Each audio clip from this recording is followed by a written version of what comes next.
you see any scenario where the Rams really are going to win this game?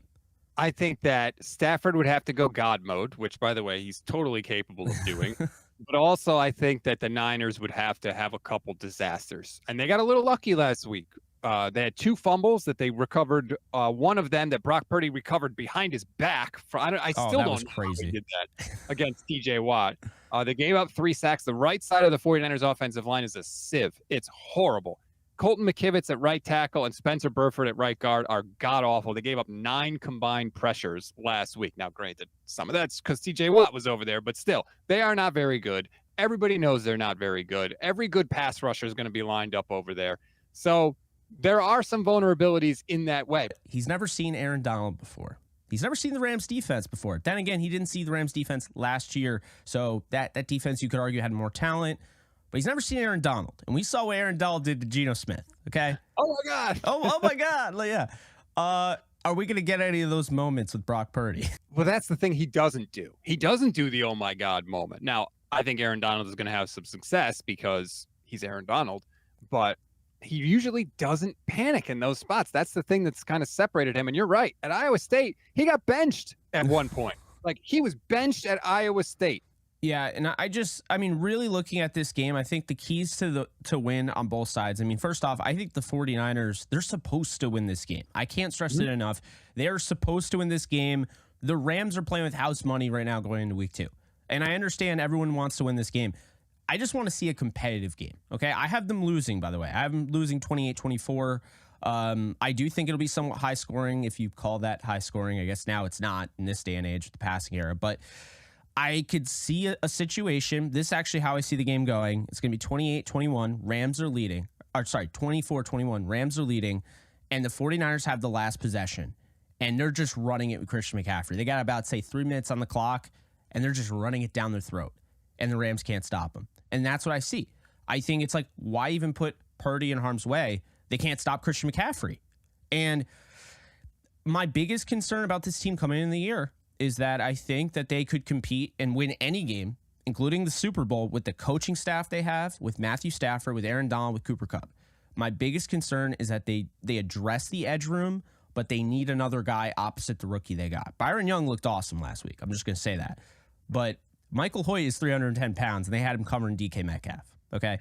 I mean, that game could have been a little ugly. They couldn't stop Kenny Walker. That's going to get lost in translation here. The Rams defense could not stop Kenny Walker.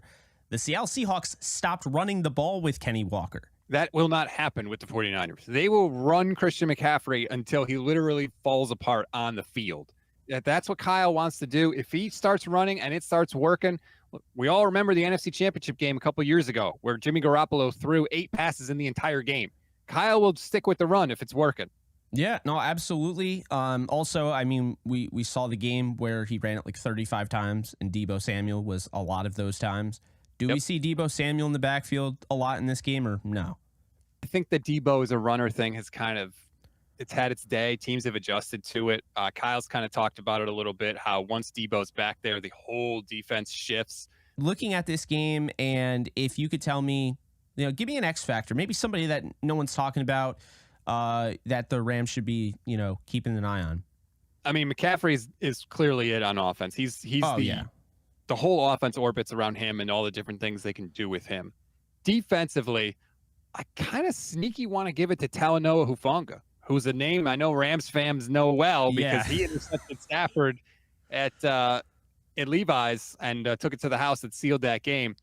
He can make big plays like that, but he can also get burned badly. He sometimes takes the cheese, and that can, open the gate and let somebody get open deep. And like I said, that's the vulnerability with the Niners defense, and he's kind of part of that. So he can, he can giveth and he can taketh away, so to speak. So I'm going to put Hufanga as the X factor. I like it.